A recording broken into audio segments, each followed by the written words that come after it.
I'm Message Jez, also known as Jeremy Henderson, and I'm travelling around England at the moment and taking the opportunity to catch up with some of the people I've got to know through guerrilla cricket over the years. Some of them I've never met before in my life, but I know them from either commentating with them or from the messages they've sent us over the years and supported us in what we do. And the first chance I've had to meet someone has been Warren Davies, who coincidentally was visiting Britain from the USA for a memorial service while I just arrived from Australia. So we spent a lovely couple of hours in a pub not far from Heathrow, uh, just talking about Warren's life and his connection with cricket and his connection with guerrilla cricket. I hope you enjoy it. Cheers. Cheers. Yes, here's the guerrilla cricket, Indeed. which brought us together. So, I want to know a bit about you, Warren. I've spoken to you a lot via Yes. our socials and we've indeed chatted. on the Discord, and we've chatted. Yeah.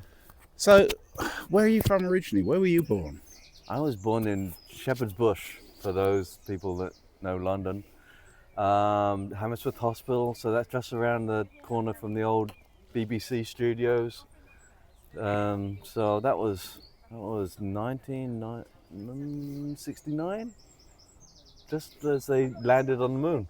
Oh, They landed on the moon and I came out. yeah. Well, I don't know what was bigger. yeah, we'll put that together later. So you lived there for 20 years or so? Yeah, mum and dad, brother, living there. Went to school there, then worked in Hammersmith Hospital for a bit, and then Big family? brother, some two aunts, uncle, so immediate family, close. Yeah. But, yeah, and then Do you get on well with your parents?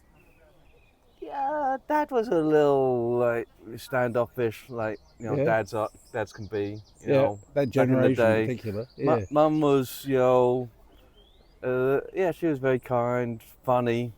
Dad was funny as well. I think that's where I got all that stuff from. Yeah. So you got into medicine, did you? Well, I got kicked out of school because no one told me how to study, and I was at a school that later was headlined in the Daily Mirror.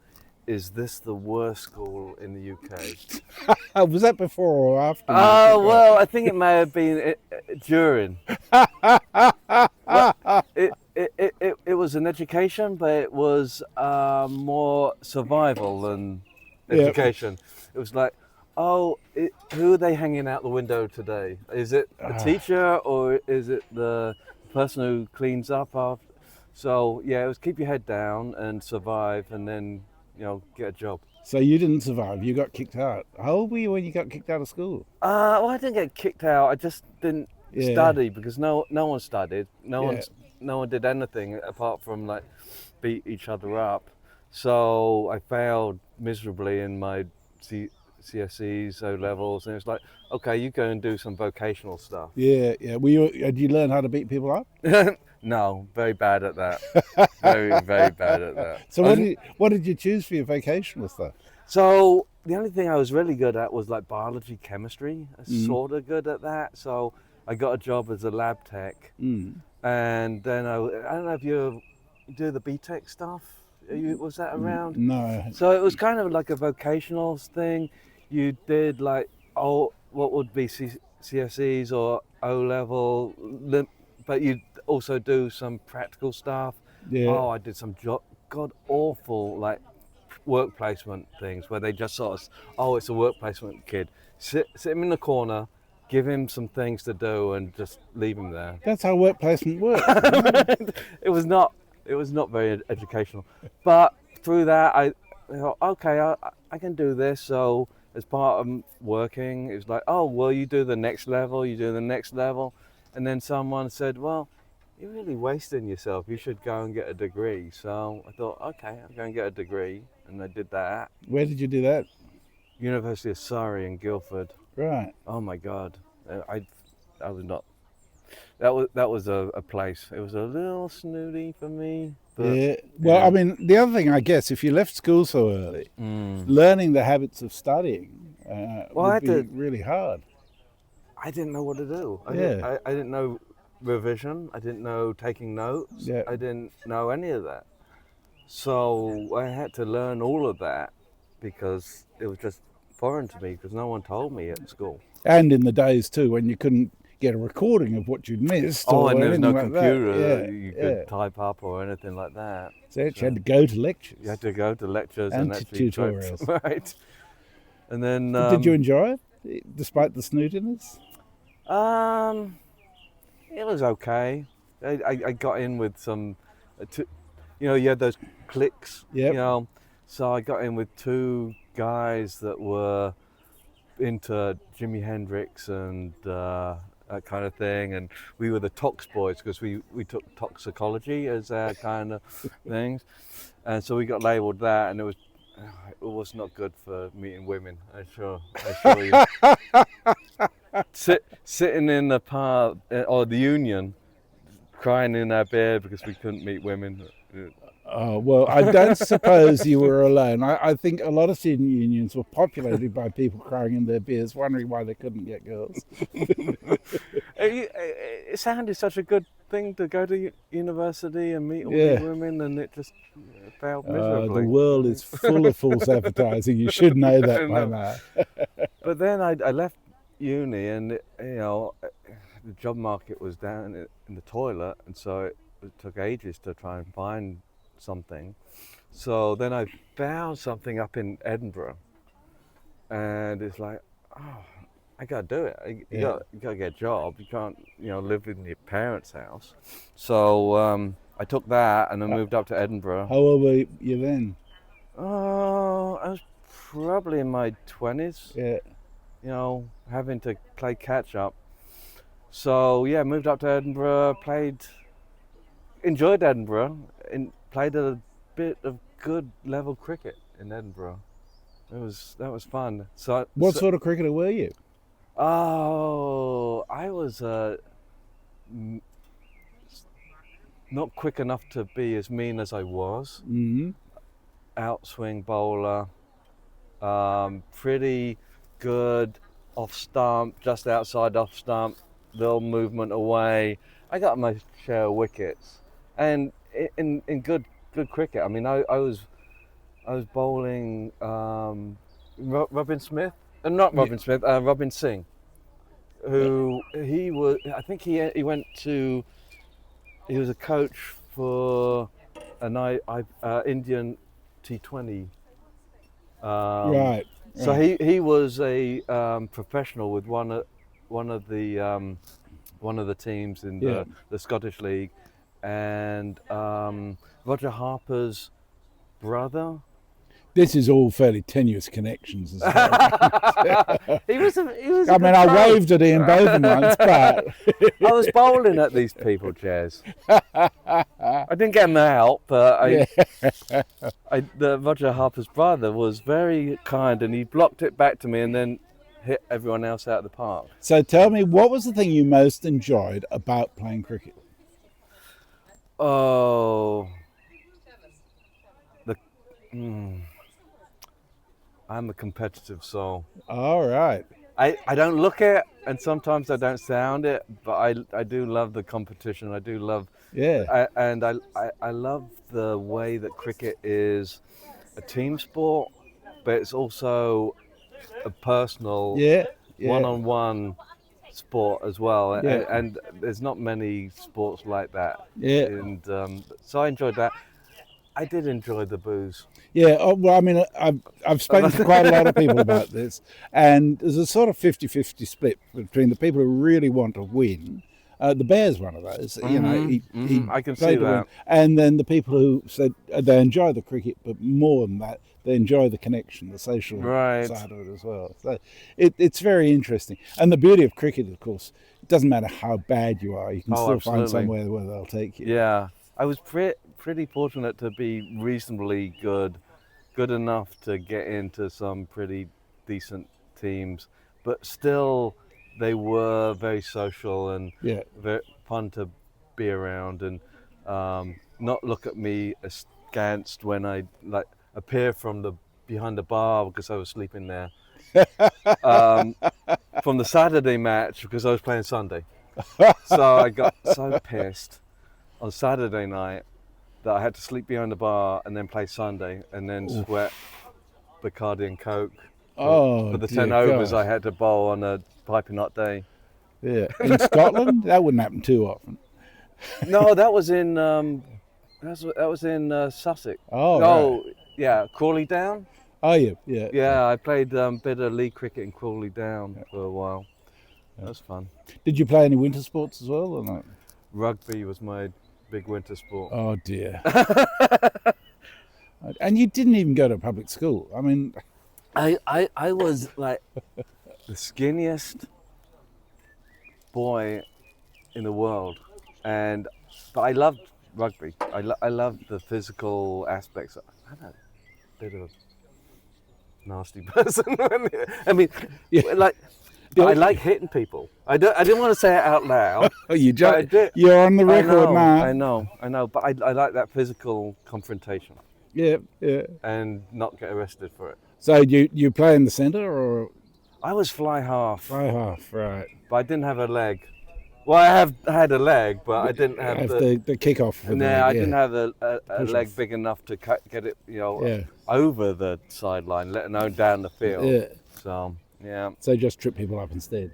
So then when I moved into more like club rugby, they said, "Oh, he hasn't got a leg. He's kind of quick, so stick him out on the wing." Yeah. And you only get it every half hour. Yeah. Right, and then you're blue and cold and miserable. Yeah. Well, right. That's rugby for you. Yeah, you're not a big rugby. I played rugby at school and I hated it. Oh, okay. I started off in the front row, then as I got taller I went into the second row and then number 8. Number 8 is the worst spot of all because they actually expect you to run. You know, when you play in the front row, you go in the scrum and then you waddle along to where the next scrum is. If you're playing number 8, they actually expect you to run, and I hated that. I'm fundamentally lazy when it comes to sports like that, and so I couldn't stand it. No. Wasn't so this was all in Perth? No, this is when I was at school. I've never played rugby after I left school, thank God. Okay, so this was in the UK? Yes, yeah. Okay. I was at school in Somerset. And, oh, that must have been nice. Oh, no? Cold and wet.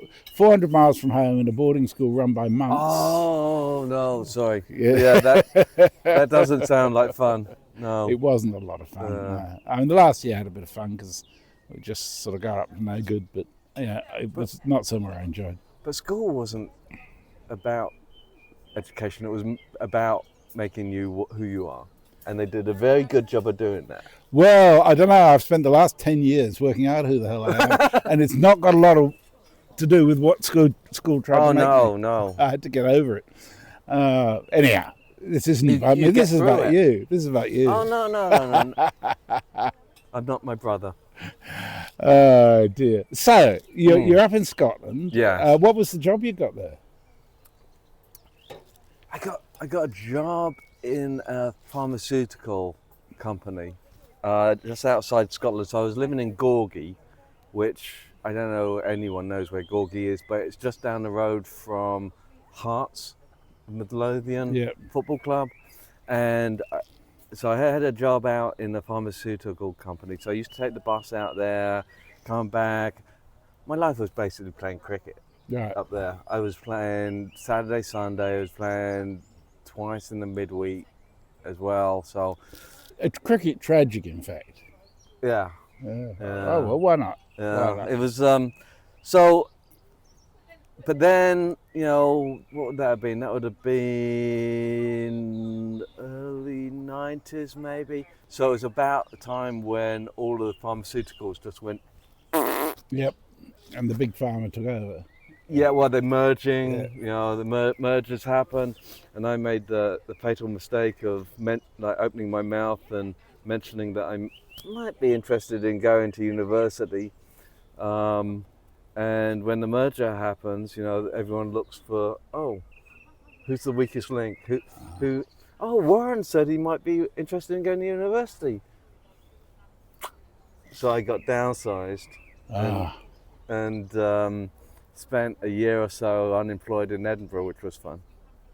Ooh, yeah, a bit of a cold place to be unemployed. Hey, I had a studio apartment. I was happy. That's all right. Yeah. And luckily there was enough dole to support my habits. Cricket, your cricket addiction. You say that, I'm not going to comment. At least on video. Oh dear. So this was the 90s. Yeah. So wasn't long after that you ended up going to the United States. Yeah. So I was doing. I found by accident a advertisement in a journal wanting a PhD student. Yeah. So, and that was in Sutton. So it's like, well, I'm unemployed, so I may as well go down and do my PhD. Yep. So it's all accidental. Yeah. This is all accidental. So yeah, did my PhD and met my wife in the first year of doing my PhD. See, it's true. Universities are the place to meet women. But she was from America. Oh, well. She was over, she was evaluating us. Not me personally, because I couldn't handle the evaluation. But she came in, she was doing a review of the research that we were doing. Yep. Because her boss didn't want to come. So he sent her. And so we met, I was stuffing in donuts because I was a student and it was cold and I hadn't had breakfast. So I met her briefly. I was covered in like sugar and jam and obviously made an impression. But obviously the way to go. Cover yourself in sugar and jam. Hey, just see how it goes. The porn bot knows about these. Well, we won't tell him, no, otherwise you'll don't, never hear the end of it. Don't say that. But then a couple of months later, I was supposed to go over to the US and do a sabbatical. So she was working in the place I was going to do the sabbatical, and it was in the deepest, darkest Arkansas. So I did a sabbatical for a month or so, which mainly meant me and her going around and enjoying ourselves. Hard work, yeah. Right? But then I had to leave. That's Bill Clinton country, isn't it? Hey, I'm not Bill. And she wasn't Monica. Oh, well, I was going to say Hillary, but Hey, I don't know Hillary. But then I had to leave. I had to go back and actually finish up my studies. So we spent 3 years doing like online chatting back and forth and figuring out what we were going to do. And then when I graduated, it was like, what am I going to do? And so I thought, well, what the hell? I'm going to see what happens. So I moved to Little Rock, Arkansas from London, which was a big change. And then we got married later that summer, 99. Wow. Yeah. 26 years ago. God's sake. You're still together? We're still together. Well done. Tough. It's been tough. It's been tough. It's some challenging times, but sometimes that marriages need that, I think. Yeah. So did you stay in Little Rock for long? We got out as fast as we could. No. So we ended up out in New Jersey, and she worked in Upper East Side at Mount Sinai, and I worked up in Westchester. So how long did you stick out in New York for? Oh, we left. We were there for September 11th. My wife had to walk across the George Washington Bridge because they closed the bridge to traffic. She, could see the smoke, from Did the that bridge. change everything?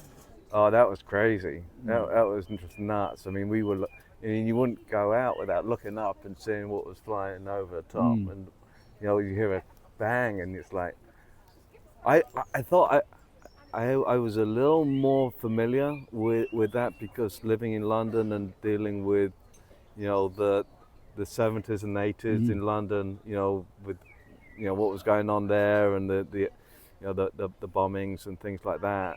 So I was a little more familiar of that kind of thing. But yeah, I mean, everyone was like scared. Yeah. I mean, so, it gradually got by it, but it was not a good place to, live. And, you'd work, all week, and with that travel, at the weekend you were so tired and you had to do errands and shopping, and that was about it. Yeah. And so my wife was from Buffalo originally, and they say people from Buffalo have a rubber band attached to How them. far from New York City is Buffalo? It's several hundred miles. It's probably a good 8-9 hour drive. But it's still in New York State. It's still in New York State, but it's probably as far from each other as you could get. Yeah, and it's quite close to the Canadian border then. Buffalo, yeah. It's just across from Niagara So Falls. you're the advance guard, basically. I can just walk across the bridge and for And safety. take over part of Canada on behalf of the US Oh government. no! I'm not an embassy for any government or any.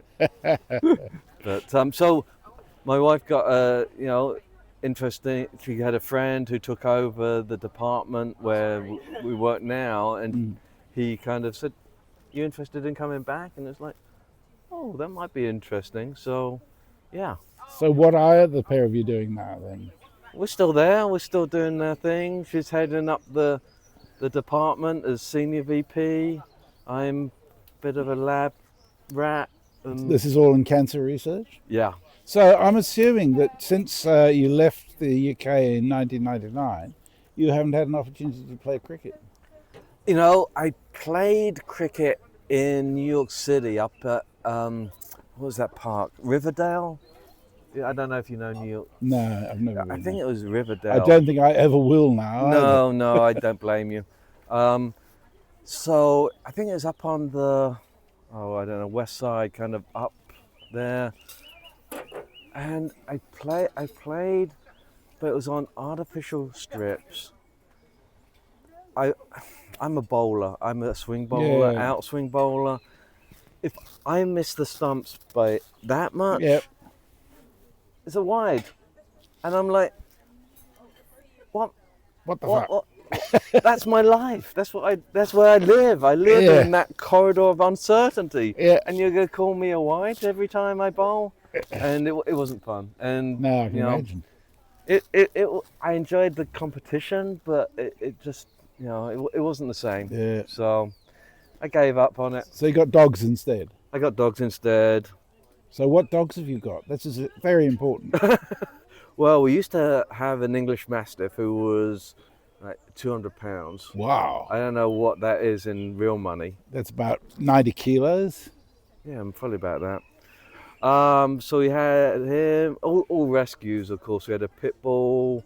So yeah, we used to get one in, as the older one got older. My wife live trapped a little puppy in deepest, darkest Arkansas, so we brought him up the country, and so yeah, we always had dogs. And then COVID hit, and I had to put the two last ones down because they were just getting old, and you don't want to do that to them. And it was like, I can't do it anymore. And then my wife would say, "Oh, look at these! Oh, aren't these cute?" And it was like, I can't do it. And then eventually I broke down, and there were these two sister that were pandemic puppies. The people that had them, they thought, oh, we'll get puppies. That's a good thing to do during the pandemic, and never had puppies. So they got them, didn't train them, didn't take them to the vet, didn't socialize them.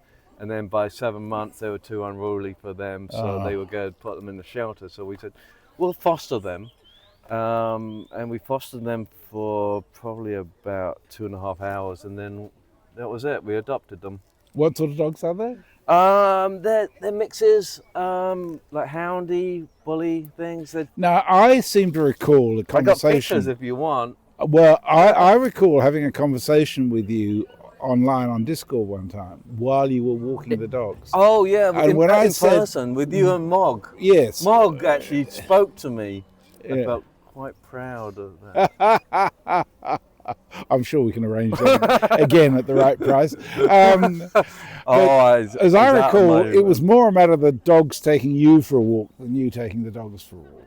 You know, I got into training. Them because one of the things about the rescue was that you've got to sign up for a training course, which I think is great because, you know, it builds relationship. It shows you're serious about, you know, being a pet parent. Yeah. So yeah.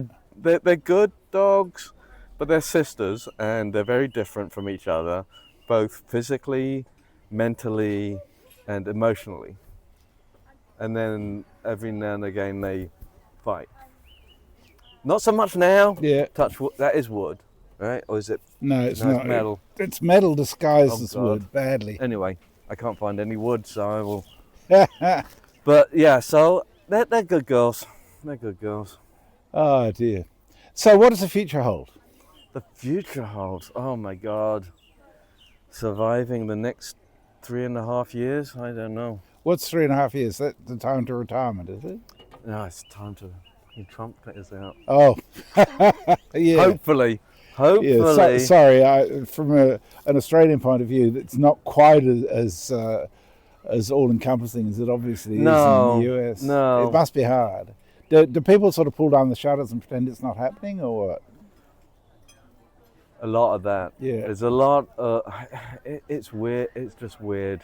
It's just weird. You know, talking to people that you thought you knew, and then it's like, okay, and then as you're backing away, but yeah, I guess you just gotta live your life and move forward. So these people you thought you knew, all of a sudden thinking that what Trump's doing is okay. Mm-hmm. That's scary, isn't it? Yeah, and it's like, well, we talked about, my potential of going to South America, not North America, when I fly back. Well, you may be taking that involuntarily, anyway. Yes, I or know. Central America. Central America. Well, I think he's expanding. Yeah. I think he's into the Middle East now as well. So Oh dear. maybe scattering. Well, I mean, rendition is such a good word, too, isn't it? well, I mean, I come from a place that used to send their unwanteds to other places in the world. Maybe it's all about me. Well, presumably when you land back in New York, ICE will be examining your phone for any I hints get the of, rubber glove. If I'm lucky, I get the rubber gloves. yes. If I'm unlucky, I get El Salvador. Right? Oh Jesus, it is pretty scary. I mean, you do have the advantage of being an old white dude, so Yes, I think you're one of them. Being white and moderately well off helps tremendously. I mean, I wouldn't want to be a person of color. I wouldn't want to be a person of, different. I wouldn't want to be a person of, And different in any way. You're Yeah. right. Seems It to be just the case seems to be that US likes their assholes. Yeah, well, you said that. I'll let that be interpreted by the porn bot when he sees the video. Jesus. You'll pay for that. I have no doubt. I know. He'll be trolling me. Yeah, you will. And You you can read do everything that. out, unlike Annie.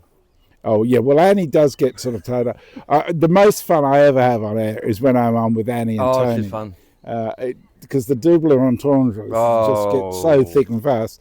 But and she has the best laugh. Yes. Tony has the subtlest way of getting things And going. then the giggles start, yeah. and then you can't get past it. That was It's so the much thing that fun. really drew me, and just it was addictive. It's Well, addictive. the thing I've always thought if we're having fun on air, there's a very good chance the people listening are having fun Yeah. as well. Right. But there have been times when it's been hard work, and I thought, I wonder how people are enjoying this and this. So it's all learning. And, I'm glad that you got a new studio. I'm hoping that the finances are good. Well, fingers crossed. I mean, we've had some very generous supporters in terms of that, and we're hugely grateful for that, including from you. It's I don't know about you, but for me, guerrilla cricket isn't so much about cricket. It's about the people involved with it. Very much. And it creates a place to come together. So it's a very important part of my life. I mean, it is a family. Yeah. I mean, you get sucked into the soap opera of the everyone's lives. Yeah, and it's good sharing, right? I mean, good sharing. Sometimes things about, we overshare. Speak for yourself. Can I tell you a story? Yeah, by all means. So, as I say, I'm extremely introverted. You know, I would hide behind my mother's skirts as a boy. Yeah. I wouldn't talk to anybody. I was, I might, say hello, but that was about it. And when I went to Australia for the T20 World Cup, I'd arranged to meet with a friend who I actually played cricket with up in Scotland, up in Edinburgh. He'd moved to Melbourne. He was an academic. And I was supposed to meet him. I was flying in, was doing Sydney for the semi-final. Yep. Or semi-final. And so I get in, he's having family issues, he can't make it. So I get in via Brisbane because they had to stop for gas. Who stops for gas in Brisbane? And anyway, so I get in, I think, okay, I booked myself on a hop-on, hop-off bus, and I'm going to do that around Sydney. So I get in, beautiful, standing outside the train station, waiting for the bus to come. There's a guy, obviously, Southern Asian, and I said, "Are you here for the cricket?" He goes, "Yeah, I am." And I go, "Oh, I am too." And so we get on the hop-on, hop-off bus, and we're going around, and we introduce ourselves. He's Indian, now living in Dubai.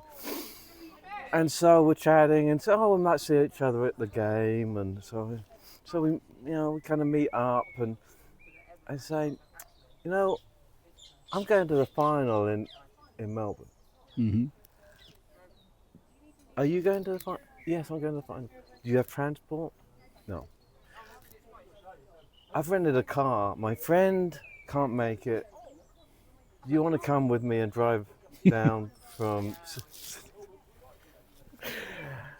And I don't know, he looked at me and he thought about it.